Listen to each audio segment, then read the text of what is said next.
দুই ধান ক্ষেতের মাঝখান দিয়ে হাঁটতেছে, এই পাশের ধান ক্ষেতের ধানও পাকা, এই পাশের ধানও পাকা, মাঝখান দিয়ে আপনি হাঁটতে লাগলেন।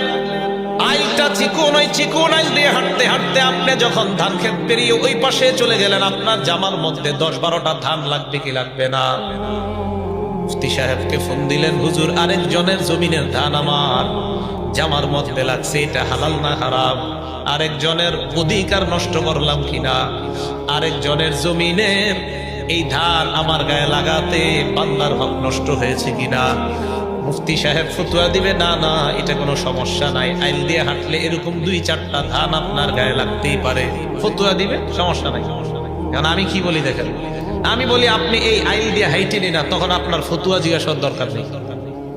আপনি এই দুই ক্ষেতের মাঝখান দিয়ে হাঁটছেন বলেই তো ফতুয়া জিজ্ঞাসা করলেন। ফতুয়া তখন মানুষের দরকার হয় যখন মানুষ সন্দেহে পড়ে।